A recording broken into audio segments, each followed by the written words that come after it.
Dear students, तो आज जो है हमारा लास्ट टॉपिक है, जो हमारी यूनिट चल रही है इंट्रोडक्शन टू पॉलीमर्स। इसमें हम आज जो दूसरा इनऑर्गेनिक पॉलीमर पढ़ रहे हैं। पिछली बार हमने सिलिकॉन्स पढ़े थे, अब की बार हम पढ़ रहे हैं फॉस्फेजीन्स। ये भी इनऑर्गेनिक पॉलीमर्स हैं, या हम इनको कह सकते हैं फॉस्फोनाइट्रिलिक कंपाउंड्स। अब देख लेते हैं इसमें क्या क्या होता है। तो phosphazenes are termed as phosphonitrilic polymers containing alternate phosphorus and nitrogen atom with two substituents on each phosphorus atom। तो इनको हम फॉस्फोनाइट्रिलिक पॉलीमर्स कहते हैं। इनमें क्या होता है, फॉस्फोरस और नाइट्रोजन एटम ऑल्टरनेटली प्रेजेंट होते हैं। ऑल्टरनेटली मतलब एक बार फॉस्फोरस होगा, फिर नाइट्रोजन होगा, फिर फॉस्फोरस, फिर नाइट्रोजन, फिर फॉस्फोरस और फिर नाइट्रोजन। और हर फॉस्फोरस से दो सब्स्टिट्यूएंट्स जो हैं वो जुड़े हुए होंगे। जैसे यहाँ पर हमने दिखा रखा है R2, ये भी R2, तो दो सब्स्टिट्यूएंट जो है इस फॉस्फोरस से जुड़े हुए हैं। चाहे आप यहाँ देख लीजिए, फॉस्फोरस है, फिर नाइट्रोजन, फिर फॉस्फोरस, फिर nitrogen, phosphorus nitrogen, phosphorus nitrogen, और हर फॉस्फोरस से दो सब्स्टिट्यूएंट्स जो हैं वो अटैच्ड हैं। These compounds have general formula. इनका जनरल फार्मूला होता है NPX2 और होल N। और यहाँ पर X क्या हो सकता है, X यहाँ पर कोई भी हेलोजन हो सकती है, FClBr, या SCN थायोसाइनाइड ग्रुप हो सकता है, CH3C6H5, कोई भी एल्काइल या एराइल ग्रुप यहाँ पर प्रेजेंट हो सकता है। तो these are the compounds with a PN, यानी कि फॉस्फोरस और नाइट्रोजन के बीच में सिग्मा बॉन्ड भी है, and phosphorus nitrogen pi bonds भी। जैसे कि आप यहाँ पर देख भी सकते हैं, फॉस्फोरस और नाइट्रोजन के बीच में सिंगल बॉन्ड है, फॉस्फोरस और नाइट्रोजन के बीच में सिग्मा बॉन्ड भी है, और पाई बॉन्ड भी है। आप कोई भी स्ट्रक्चर यहाँ पर देख सकते हैं, तो सिंगल बॉन्ड भी मिलेगा और डबल बॉन्ड भी मिलेगा, या सिग्मा बॉन्ड भी मिलेगा और पाई बॉन्ड भी मिलेगा। As a matter of fact, phosphazenes are unsaturated phosphorus nitrogen compounds having phosphorus mostly in +5 oxidation state। तो ये क्या हुए, अनसैचुरेटेड फॉस्फोरस नाइट्रोजन कंपाउंड हुए जिनमें फॉस्फोरस की ऑक्सीडेशन स्टेट तो है +5। ये ध्यान रख लीजिएगा, क्योंकि हो सकता है ये MCQs में पूछा जाए। फॉस्फोरस की ऑक्सीडेशन स्टेट होती है +5 और नाइट्रोजन की ऑक्सीडेशन स्टेट होती है +3। इनमें जो ये हमारे फॉस्फेजीन्स हैं या फॉस्फोनाइट्रिलिक कंपाउंड्स हैं। कॉमन फॉस्फेजीन्स हैव साइक्लिक और लीनियर चेन पॉलीमेरिक स्ट्रक्चर्स। तो साइक्लिक भी हो सकते हैं और लीनियर चेन भी हो सकते हैं। तो साइक्लिक, जैसे यहाँ साइक्लिक ट्राइमर बनाया हुआ है। ट्राइमर से मतलब जैसे 3 ही फॉस्फोरस होंगे और 3 ही नाइट्रोजन होंगे। टेट्रामर में 4 फॉस्फोरस होंगे और 4 ही नाइट्रोजन होंगे। तो ये साइक्लिक ट्राइमर है, ये साइक्लिक टेट्रामर है। और लीनियर कैसा होगा, यही वाली यूनिट जो है बार बार रिपीट हो रही होगी। यहाँ पर होल N का मतलब यही पूरी यूनिट जो है आगे भी रिपीट आपको देखने को मिलेगी। तो इस तरह से ये हो गए हमारे फॉस्फोनाइट्रिलिक कंपाउंड, जिसमें फॉस्फोरस और नाइट्रोजन ऑल्टरनेटली प्रेजेंट होते हैं। फॉस्फोरस और नाइट्रोजन के बीच में सिग्मा बॉन्ड भी है और इनके बीच में पाई बॉन्ड्स भी हैं, और हर फॉस्फोरस से दो सब्स्टिट्यूएंट जो है वो अटैच्ड हैं। अच्छा, अब नेक्स्ट देख लेंगे इसमें क्लासिफिकेशन ऑफ फॉस्फेजीन्स कितने टाइप्स के हो सकते हैं। तो नंबर 1 है मोनोफॉस्फेजीन्स। मोनोफॉस्फेजीन्स में क्या होगा, these are the compounds of the type. ये इस टाइप के जो कंपाउंड्स होंगे जिसमें फॉस्फोरस और नाइट्रोजन के बीच में डबल बॉन्ड होगा, नाइट्रोजन से कोई एक सब्स्टिट्यूएंट जुड़ा हुआ होगा, और फॉस्फोरस से भी कोई ना कोई सब्स्टिट्यूएंट्स यहाँ पर जुड़े हुए हो सकते हैं।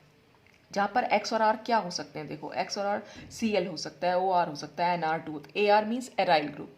जैसे C6H5 को हम फिनाइल भी बोल देते हैं ग्रुप, और एराइल ग्रुप भी बोल सकते हैं। तो C6H5 के लिए हम ये यूज़ कर लेते हैं। These compounds can be prepared as follows. अब मोनोफॉस्फेजीन्स को हम कैसे बना सकते हैं, तो हमने यहाँ कंपाउंड ले रखा है डाईक्लोरो ट्राइफिनाइल फॉस्फीन। ये हमारा डाईक्लोरो ट्राइफिनाइल, फिनाइल क्योंकि 3 है तो ट्राइफिनाइल डाईक्लोरो फॉस्फीन। PH3 जो फॉर्मूला होता है फॉस्फीन का, वो PH3 होता है, ठीक है। अब यहाँ H को सब्स्टिट्यूट कर दिया फिनाइल ग्रुप ने, और हमने लगा दी 2 क्लोरीन, तो डाई क्लोरो ट्राइफिनाइल फॉस्फीन इसका नाम हो गया। इसकी रिएक्शन अगर हम करा दें किसी एरोमेटिक एमीन से, जैसे हमने यहाँ एनिलीन से करा दी है, तो इसमें क्या होगा, यहाँ से ये दोनों H और ये दोनों Cl यहाँ से निकल जाएंगे, और बॉन्डिंग जो है इस नाइट्रोजन और फॉस्फोरस के बीच में हो जाएगी। तो यही हमने यहाँ दिखा रखा है, और ये हमारा बन जाएंगे मोनोफॉस्फेजीन। या हम ऐसे भी बना सकते हैं, ट्राइफिनाइल फॉस्फीन ले ली और फिनाइल एजाइड के साथ रिएक्शन करा दी। फिनाइल एजाइड मतलब जहाँ पर N3 ग्रुप हो वो एजाइड ग्रुप होता है। तो फिनाइल एजाइड में क्या होगा, यहाँ नाइट्रोजन जो है निकल जाएगी, यानी कि N2 यहाँ से नाइट्रोजन गैस जो है यहाँ से निकल जाएगी, और यहाँ क्या बचेगा फिर C6H5N। तो ये C6H5N इस फॉस्फोरस से अटैच हो जाएगा, जो हमने यहाँ दिखा रखा है। तो ये भी मोनोफॉस्फेजीन। तो मोनोफॉस्फेजीन ऐसी तो हुई, P डबल बॉन्ड N है, N के साथ क्योंकि यहाँ पर R जुड़ा हुआ है तो हमने एक फिनाइल ग्रुप जोड़ रखा है। यहाँ पर कोई X3 मतलब कोई भी सब्स्टिट्यूएंट जो 3 हो तो यहाँ पर हमने ये 3 जोड़ दिए। तो ये मोनोफॉस्फेजीन्स होते हैं जिसमें इस टाइप का हमें स्ट्रक्चर जो है देखने को मिलता है। नेक्स्ट है डाईफॉस्फेजीन्स। अब डाईफॉस्फेजीन्स में क्या होगा, these contains 2 P double bond N groups. इस तरह के होंगे, यानी कि पी फॉस्फोरस से हमारे 3 सब्स्टिट्यूएंट जुड़े होंगे, फॉस्फोरस और नाइट्रोजन के बीच में डबल बॉन्ड होगा, नाइट्रोजन सिंगल बॉन्ड से किसी और सब्स्टिट्यूएंट से अटैच्ड होगा। तो इनमें ये 2 ग्रुप्स ऐसे होते हैं, ठीक है। And the phosphorus double bond nitrogen and P single bond N, यानी डबल बॉन्ड भी होगा नाइट्रोजन। ये वाला जो ग्रुप्स होंगे ये इक्वलेंट होंगे, नीचे में दोनों इक्वल होंगे। तो दीज आर प्रिपेयर्ड बाय, इनको हम कैसे कर सकते हैं, PCl5 और NH4Cl की रिएक्शन हम यहाँ करा देंगे और कोई भी क्लोरोहाइड्रोकार्बन सॉल्वेंट हम यहाँ पर ले सकते हैं, जैसे ट्राइक्लोरोईथेन ले लिया, ट्राइक्लोरोईथीन ले लिया, कुछ भी हम यहाँ पर सॉल्वेंट ले सकते हैं क्लोरोहाइड्रोकार्बन का। तो फिर क्या होगा, हमारे पास ये स्ट्रक्चर जो है इसको हम बोल देते हैं डाईफॉस्फेजीन, जिसमें हमारे पास पी डबल बॉन्ड एन, यानी ये पी डबल बॉन्ड एन एक ग्रुप तो ये हो गया, और यहाँ पर भी डबल बॉन्ड होता, पर यहाँ पर क्योंकि हमारे पास जो है ये फॉस्फोरस पर क्योंकि पॉजिटिव चार्ज है, फॉस्फोरस पर पॉजिटिव चार्ज क्यों होंगे कि फॉस्फोरस की 5 वैलेंसीज होती है, यानी कि वो 5 एटम से यहाँ पर अटैच हो सकता है, लेकिन यहाँ पर वो तीन तो क्लोरीन से है और एक नाइट्रोजन से अटैच है, तो कुल मिलाकर सिर्फ 4 एटम से अटैच है। तो ये जो पॉजिटिव चार्ज है वो फॉस्फोरस के ऊपर है और इसके पॉजिटिव चार्ज से एक Cl माइनस जो है यहाँ पर अटैच्ड हो रखा है। तो ये जो हमारा स्ट्रक्चर हो जाएगा ये डाईफॉस्फेजीन का। ये एक्चुअली आयनिक स्ट्रक्चर में भी देखने को मिलते हैं हमें और कोवलेंट स्ट्रक्चर भी इनका देखने को मिलता है। तो यहाँ पर मैंने सिर्फ इनका आयनिक स्ट्रक्चर जो है शो किया हुआ है। तो डाईफॉस्फेजीन हमें यहाँ पर दिखाई दे रहे हैं, ठीक है। अच्छा, अब इसके बाद डाईफॉस्फेजीन्स के बाद, यानी कि 2 टाइप्स तो ये हुए, थर्ड टाइप हमारा आ जाएगा पॉलीफॉस्फेजीन्स। पॉलीफॉस्फेजीन्स जहाँ पर हमें किस टाइप के ग्रुप दिखने को मिलेंगे, these contain more than 2 P double bond N groups. जहाँ पर पी डबल बॉन्ड एन हमें 2 से ज़्यादा देखने को मिलेंगे वो सारे हमारे पॉलीफॉस्फेजीन्स हो सकते हैं, ट्राईफॉस्फेजीन, टेट्रा, पेंटा, कुछ भी हो सकता है वो।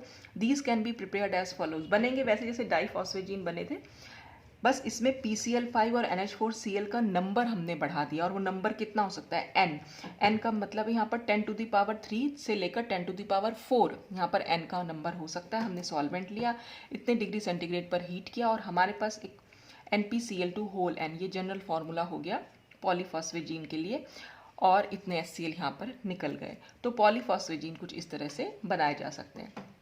अब हम डिस्कस कर लेते हैं थोड़ी सी इनकी प्रॉपर्टीज़ को। प्रॉपर्टीज़ में सबसे पहली प्रॉपर्टी आ रही है हाइड्रोलिसिस।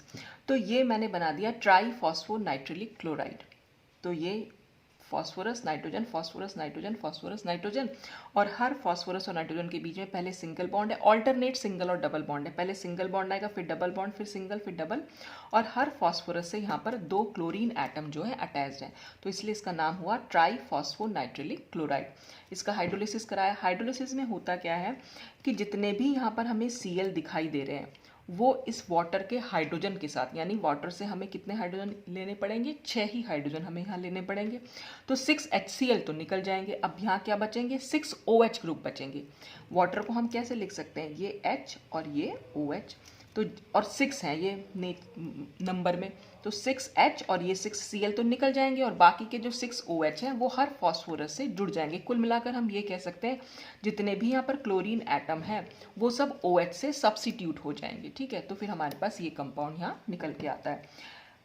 फिर देख लेते हैं एक्शन विद अमोनिया। अमोनिया की एक्शन, तो मैंने यहाँ पर क्या कर दिया, यही PnCl2 को बस इस तरह से लिख दिया कि बड़ा सा स्ट्रक्चर दोबारा नहीं बनाया, लेकिन एग्जाम में जैसे आपके आता है, पर आपका तो खैर MCQs आएंगे, पर जैसे और बच्चे भी देख रहे हैं अगर BSc थर्ड ईयर में भी, क्योंकि हमारे यहाँ सिलेबस में, तो अगर वो स्टूडेंट्स इसको देख रहे हैं तो वो पूरा स्ट्रक्चर ही बनाए। बस मैंने तो यहाँ स्पेस कम था इसलिए नहीं बनाया और थोड़ा जल्दी में करने के लिए नहीं बनाया, पर आप पूरा सा यही वाला सेम स्ट्रक्चर को आप ऐसे भी लिख सकते हैं। तो आप ऐसे भी लिख सकते हैं चाहे ऐसे भी लिख सकते हैं, पर मेरा कहना यह है कि एग्जाम में अगर आए तो पूरा खोल के ही लिखिए तो ज़्यादा अच्छा है। तो इसकी अमोनिया के साथ रिएक्शन होगी। अब अमोनिया के साथ रिएक्शन में क्या होगा, अमोनिया भी इसी तरह से हमारे पास ये H+ और NH2- इस तरह से हम इसको डिसोसिएट कर सकते हैं।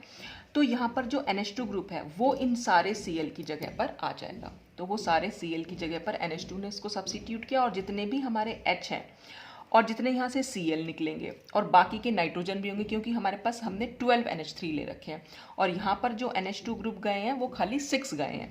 तो वो जो बाकी बचे हुए NH हैं, नाइट्रोजन और हाइड्रोजन है, और यहाँ के जो क्लोरीन है वो कुल मिलाकर हमारे पास अमोनियम क्लोराइड बनाकर निकल जाते हैं। ठीक, फिर इसी रिएक्शन को अगर हम फर्दर करा दें तो इसमें क्या होगा कि यहाँ पर 3 मोल्स ऑफ NH3 निकलते हैं, यानी हर फॉस्फोरस पर दो NH2 हमने जोड़ रखे हैं, तो हर फॉस्फोरस से यहाँ से NH2 निकलेगा और एक H यहाँ से निकलेगा, तो हर फॉस्फोरस से एक अमोनिया जो है निकल जाएगी। तो ये यहाँ पर 3 फॉस्फोरस है तो 3 अमोनिया के मॉलिक्यूल निकले, और यहाँ पर NH2 और H निकल जाएंगे तो क्या बचेगा, खाली NH बचेगा।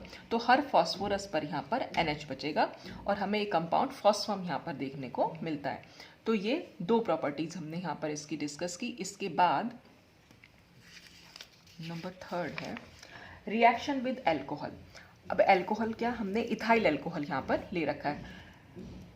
इसमें भी क्या हुआ, C2H5O- और H पर पॉजिटिव, तो Cl जितने भी होंगे Cl को रिमूव करेगा, मतलब Cl सब्सिट्यूट हो जाएंगे यहाँ पर इथॉक्सी ग्रुप से, OC2H5 ग्रुप से। तो जितने भी Cl हैं उनकी जगह हमें सिर्फ OC2H5 लिखना है, और जितने भी H बचे यानी 6H बचे और यहाँ पर 6Cl है तो 6HCl निकल जाएंगे यहाँ पर, और हमें यहाँ इथॉक्सी डेरिवेटिव जो है इस कंपाउंड का देखने को मिलेगा। फिर है रिएक्शन विद ग्रिग्नार्ड रिएजेंट। तो ग्रिग्नार्ड रिएजेंट के 6 हमने ले रखे हैं, 6 फिनाइल ब्रोमाइड यहाँ पर लिया हुआ है, 6 moles of phenyl bromide C6H5Br। तो इसमें भी ये Br पर हमारा C6H5 जो है यहाँ पर सिर्फ C6H5 जो है ये Cl को रिप्लेस कर देगा। तो जितने भी यहाँ पर Cl हमने दिखाए थे उनकी जगह हमें सिर्फ C6H5 लिखना है, बाकी सब यहाँ पर MgCl2 और MgBr2 यहाँ पर निकल जाते हैं। तो हमें यहाँ फिनाइल एक्साफिनाइल डेरिवेटिव देखने को मिलता है। फिर है रिएक्शन विद पोटेशियम थायोसाइनेट। अब रिएक्शन पोटेशियम थायोसाइनेट के साथ क्या होगी, यहाँ पर भी ये पॉजिटिव चार्ज है और ये नेगेटिव चार्ज है। तो अब इसमें क्या हो जाएगा, जितने भी K+ हैं वो इन Cl के साथ मिलकर KCl बना लेंगे, और जितना SCN है यानी कि फिर से Cl जो ग्रुप है, ये जो Cl मैंने यहाँ बना रखे हैं, इन Cl जो है अब की बार ये SCN थायोसाइनेट ग्रुप जो है इनको तो सब्सिट्यूट करके यहाँ पर आ जाएगा। तो इस तरह से ये कंपाउंड हमें देखने को मिलता है। तो बहुत इजी रिएक्शन है, बहुत टफ रिएक्शन नहीं। आपको अगर एक बार बस ये स्ट्रक्चर याद है, फिर आपको बस यहाँ पता होना चाहिए कि कौन सा ग्रुप इसको रिमूव करके, मतलब इसको सब्स्टिट्यूट करके यहाँ पर आ रहा है। तो बस वही हमने यहाँ पर दिखाया हुआ भी है। अच्छा, अब इसमें हम फिर इसके आगे इसकी नेक्स्ट देखते हैं क्या है। अब इसमें है नेचर ऑफ बॉन्डिंग इन ट्राइफॉस्फेजीन्स। किस टाइप की यहाँ पर बॉन्डिंग हमें देखने को मिलती है। तो द साइक्लिक ट्राइफॉस्फेजीन से NPCl23, ये जो NPCl23 है इसको हम ट्राइफॉस्फेजीन भी बोल सकते हैं। जैसे कि consist of planar 6 membered ring, तो इसमें 6 मेंबर्ड रिंग मिलेगी और 6 मेंबर्ड में 3 फास्फोरस होंगे और 3 नाइट्रोजन होंगे। तो एक प्लेन में एक प्लानर रिंग यहाँ पर देखने को मिलती है। The sigma bond framework is made up of overlapping orbitals from phosphorus और नाइट्रोजन। तो सिग्मा बॉन्ड हमें कैसे देखने को मिलेंगे, फास्फोरस और नाइट्रोजन के जो ऑर्बिटल्स हैं वो आपस में ओवरलैप करके सिग्मा बॉन्ड बना लेंगे। The bond angle suggest sp2 hybridization of nitrogen and sp3 hybridization of phosphorus. ये चीज़ आपको ध्यान रखने वाली है कि फॉस्फोनाइट्रिलिक कंपाउंड में या ट्राइफॉस्फेजीन में जो नाइट्रोजन होगा उसका हाइब्रिडेशन तो होता है sp2, और जो फास्फोरस होता है उसका हाइड्रोजन होता है sp3। ठीक, फिर 2 of the sp2 hybrid orbitals of nitrogen containing 1 electron each are used for sigma bonding. तो हमारे पास जो sp2 ऑर्बिटल्स हमारे पास 3 होंगे नाइट्रोजन के, उसके जो 2 sp2 हाइब्रिड ऑर्बिटल्स हैं उन दोनों में एक एक इलेक्ट्रॉन होगा और वो सिग्मा बॉन्डिंग के काम आएगा। और तीसरे वाले ऑर्बिटल में एक lone pair of electron nitrogen के होंगे। देखिए कैसे, नाइट्रोजन के पास आपको पता होगा उसका जो कन्फिग्रेशन है 1s2 2s2 2p3 है, तो 1s को तो हम हटा देंगे। वैलेंस शेल के इलेक्ट्रॉन्स हमने यहाँ ले लिए हैं, तो 2s2 है और 2p3 है। अब नाइट्रोजन में हमने दिखाया है sp2 हाइब्रिडाइजेशन, तो ये एक s ऑर्बिटल और ये 2p ऑर्बिटल आपस में कंबाइन करेंगे और मिक्स होकर sp2 hybrid orbitals equal energy के फॉर्म करेंगे। और ये इसके पास यानी हर नाइट्रोजन के पास 3 ऑर्बिटल्स ऐसे हैं जो सिग्मा बॉन्ड फॉर्म कर सकते हैं। तो hybrid orbitals sigma bond form करते हैं। तो यहाँ पर हमने दिखा रखा है sp2 हाइब्रिडाइजेशन से हमें ट्राइगोनल प्लानर शेप मिलती है।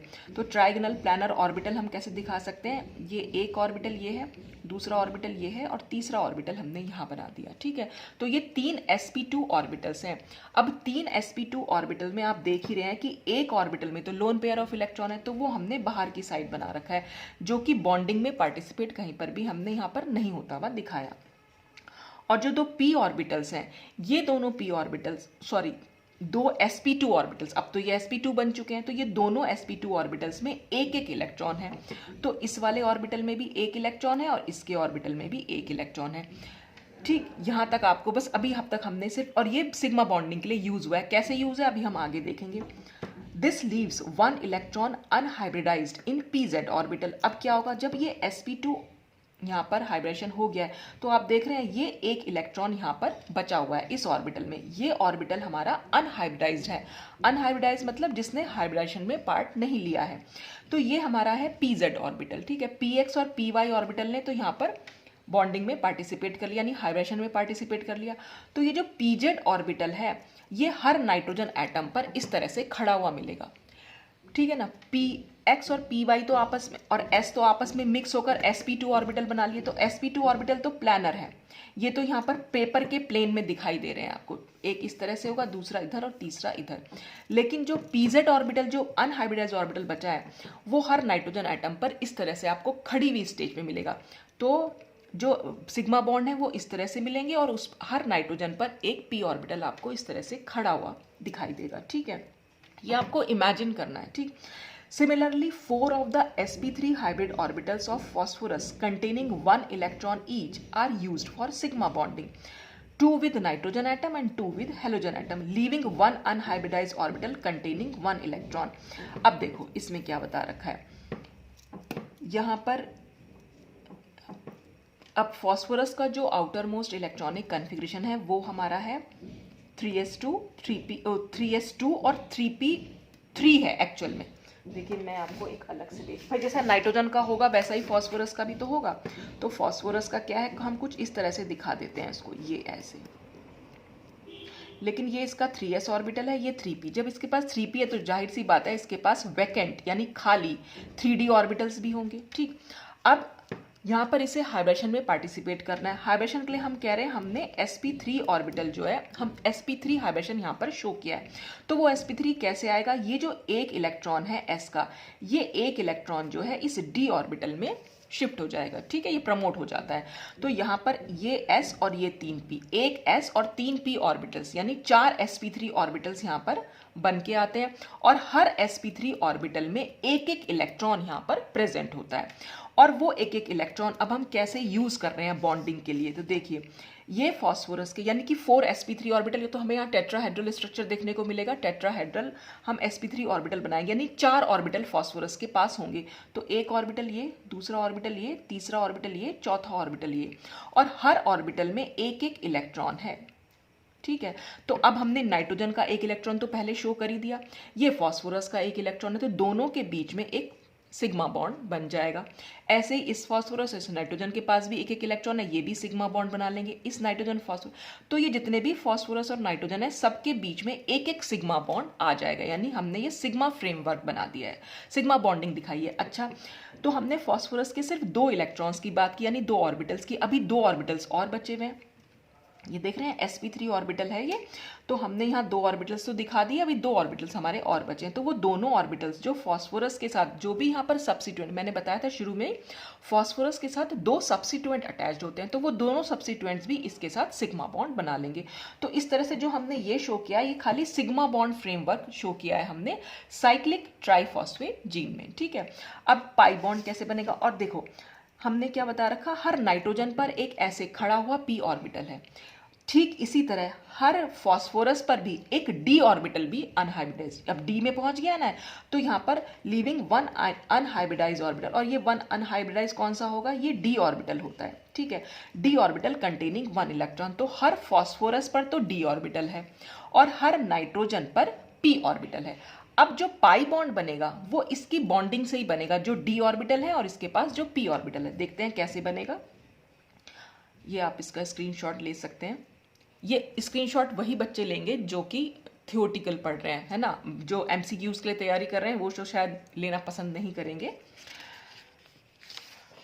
अच्छा, अब है pi bonds are formed between phosphorus and nitrogen using valence electrons in 3d orbitals of phosphorus. जैसे मैंने आपको बताया यहाँ पर जो ये जो 3d ऑर्बिटल बचा था, 3d ऑर्बिटल फॉस्फोरस और p ऑर्बिटल ऑफ नाइट्रोजन। तो जो नाइट्रोजन का हमारे पास pz ऑर्बिटल बचा था, यहाँ पर आप देखें ये pz ऑर्बिटल और ये हमारा इसका d ऑर्बिटल बचा हुआ है। तो ये d ऑर्बिटल कौन सा हो सकता है? द dxz, क्योंकि हमारे पास ये pz ऑर्बिटल है, तो जो z वाली डायरेक्शन में होंगे ऑर्बिटल सिर्फ वही इसके साथ कंबाइन भी कर पाएंगे। देखिए आपने कभी अगर d ऑर्बिटल और p ऑर्बिटल की ओवरलैपिंग के बारे में सुना हो, उसको हम d पाई p पाई ओवरलैपिंग कहते हैं। देखिए कैसे होती है। अगर सपोज ये हमारी z एक्सिस है और सपोज ये हमारी x एक्सिस है, y एक्सिस कैसे जा रही होगी? फिर इस तरह से आपकी तरफ आ रही होगी, ठीक है। तो x y z एक्सिस हो गई। अब हमने दिखाना है dxz ऑर्बिटल। ये प्लानर ऑर्बिटल्स होते हैं। प्लानर मतलब जो एक्सिस के बीच में प्रेजेंट होते हैं, यानी प्लेन में प्रेजेंट होते हैं। एक्सिस के बीच में प्लेन होता है। तो xz ऑर्बिटल हम कैसे दिखा सकते हैं? हम कुछ इस तरह से दिखा सकते हैं, ठीक है। तो ये अगर मैं पॉजिटिव कहूँगी लोब, तो ये भी पॉजिटिव साइन होगा इस पर। ये नेगेटिव, तो यहाँ पर भी नेगेटिव साइन होगा, ठीक है। अब अगर हमें ये हमारा कौन सा ऑर्बिटल कहलाएगा? dxz orbital. फिर ऐसे ही नाइट्रोजन के पास जो है pz ऑर्बिटल है, यानी कि z एक्सिस पर। ये जो z एक्सिस हमने दिखा रखी है ये एक्सिस पर ही प्रेजेंट होते हैं, तो ये pz ऑर्बिटल है। तो सपोज ये इसका पॉजिटिव लोब हो गया और ये इसका नेगेटिव हो गया, तो दोनों के बीच में ओवरलैपिंग हो सकती है। d ऑर्बिटल और p ऑर्बिटल के बीच में ओवरलैपिंग हो सकती है और इस ओवरलैपिंग से हमेशा पाई बॉन्ड बनता है। जैसे आपने पढ़ा हो कि pz और एक और pz अगर हो तो pz के बीच में ओवरलैपिंग होगी, तब भी एक पाई बॉन्ड बन सकता है। तो जब pz और pz के बीच में या py के बीच में, यानी कि दोनों के दोनों p ऑर्बिटल्स जब हमेशा साइड वाइज मिलते हैं तो हमेशा पाई बॉन्ड फॉर्म होता है। और ऐसे बॉन्ड को जो दो p ऑर्बिटल के कॉम्बिनेशन से बन रहा है, ऐसे को हम बोलते हैं p पाई बॉन्डिंग है, कि हम ये बोल रहे हैं कि p पाई बॉन्डिंग है, ठीक। अब यहाँ पर जो हम बात कर रहे हैं वो हम कह रहे हैं कि फॉस्फोरस के पास तो है dxz ऑर्बिटल और नाइट्रोजन के पास है pz ऑर्बिटल। तो देखिए ये भी आपस में ओवरलैप कर सकते हैं। जब ये आपस में आएंगे तो इसका ये पॉजिटिव लोब इस पॉजिटिव लोब के साथ कंबाइन कर सकता है और इसका नेगेटिव लोब इसके नेगेटिव लोब के साथ कंबाइन कर सकते हैं। तो यहाँ पर भी जो ओवरलैपिंग होगी, उस ओवरलैपिंग से हमारा पाई बॉन्ड बनेगा और उस टाइप की ओवरलैपिंग को हम डी पाई पी पाई ओवरलैपिंग कहते हैं। तो एक होती है पी पाई ओवरलैपिंग, दूसरी हमारी होती है डी पाई। पाई हम सिर्फ इसलिए लगा रहे हैं, एक्चुअल में डी और पी और ओवरलैपिंग है। पाई हम सिर्फ इसलिए लगा रहे हैं कि हम ये शो कर रहे हैं कि इससे पाई बॉन्ड जो है फॉर्म होगा। तो यहाँ पर ये पाई बॉन्ड यहाँ फॉर्म हो सकता है डीएक्सजेड फॉस्फोरस के और नाइट्रोजन का PZ orbital of nitrogen atom to form d pi p pi bond. This type of d pi p pi bonding is called, इसको हम बोलते हैं heteromorphic pi bonding। तो ये मैंने यहाँ पर शो भी कर रखा है। यहाँ पर नाइट्रोजन है, ये फॉस्फोरस, ये नाइट्रोजन, यहाँ पर भी फॉस्फोरस है, यहाँ नाइट्रोजन है। फॉस्फोरस पर मैंने दिखा नहीं रखे हैं। ये हमारी z एक्सिस, ये x एक्सिस और y एक्सिस जो ऊपर की साइड को आ रखी है, पर कॉपी पे हम जब दिखाते हैं तो इस तरह से दिखा देते हैं। और ये मैंने शो किया है इसमें dxz ऑर्बिटल, और ये पास वाला जो नाइट्रोजन का pz ऑर्बिटल है वो इसके साथ यहाँ पर कंबाइन कर सकता है। ये जो नाइट्रोजन का pz ऑर्बिटल है वो कंबाइन कर सकता है इस फॉस्फोरस के dxz ऑर्बिटल से, और जब ये कंबाइन करेंगे तो ये पाई बॉन्डिंग जो है यहाँ पर बना देते हैं। तो सिग्मा बॉन्ड तो हमने दिखाई दिया शुरू में, और ये जो p ऑर्बिटल दिखा रखे हैं या dxz, इनकी ओवरलैपिंग से पाई बॉन्ड यहाँ पर फॉर्म होके आता है। तो यही हमने यहाँ पर शो किया हुआ है। अच्छा, इसके अलावा मैं इसमें एक मतलब इसकी बॉन्डिंग बहुत क्लियर नहीं है।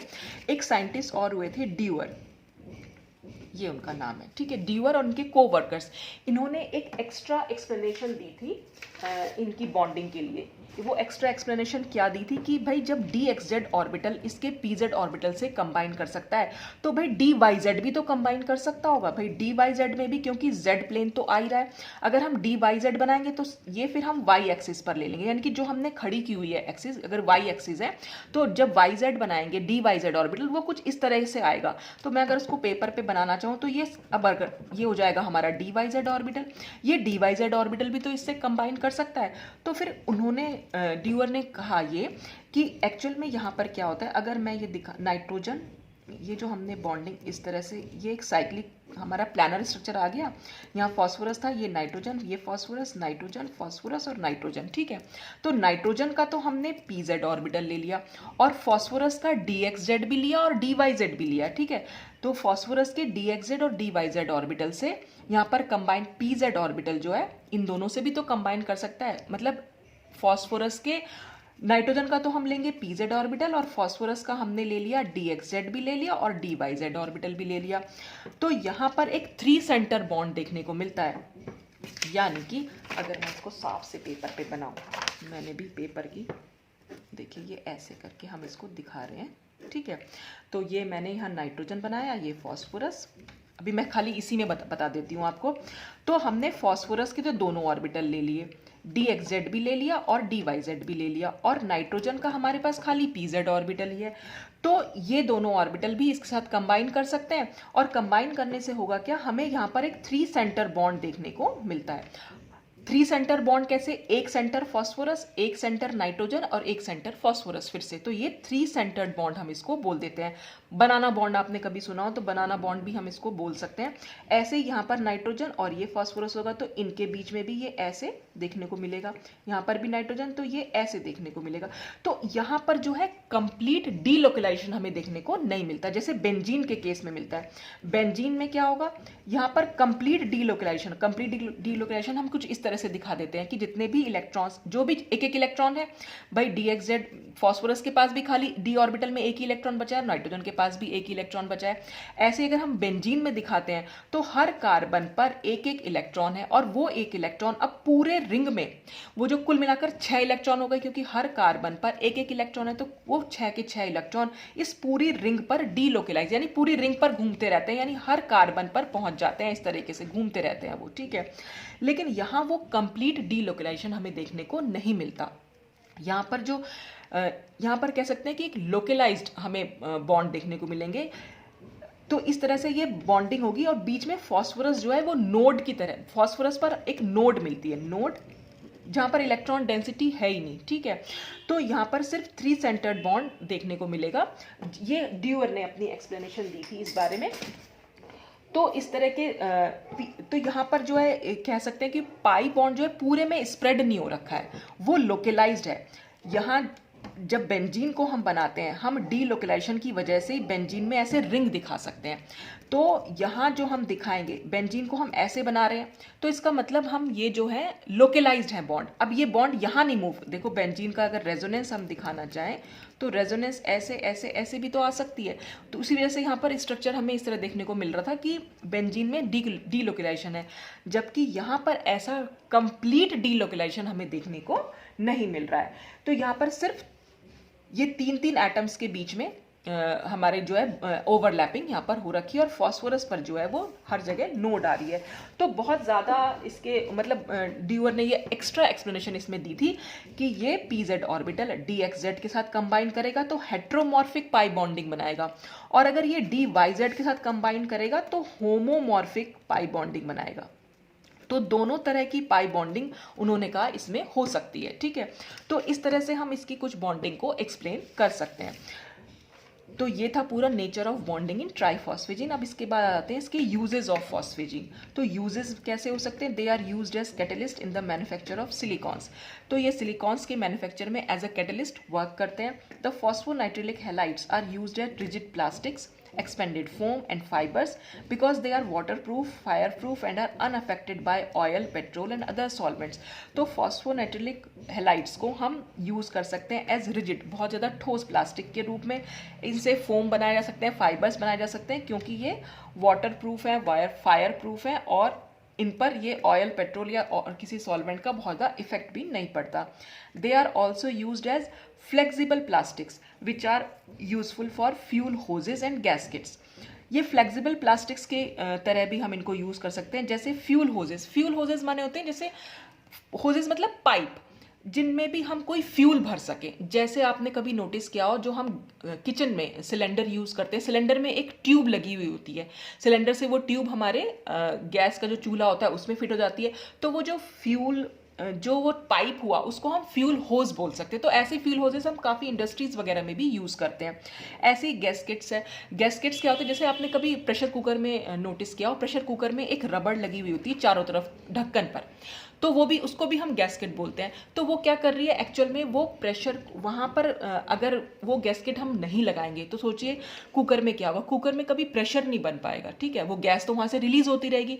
तो गैस्केट क्या करती है, उस जगह को वो जैसे कह सकते हैं इंसुलेट कर देती है, मतलब एक तरह से वहाँ से प्रेशर निकल नहीं पाता है। कभी ऐसा नोटिस करके देखिएगा किचन में जाकर कि प्रेशर कुकर से अगर आप वो रबड़ को हटा देंगे, जो गैस्केट वो राउंड सी लगी हुई होती है, अगर आप उसको हटा देंगे तो प्रेशर कभी नहीं बन पाता वहाँ पर, तो सीटी नहीं आएगी कुकर में।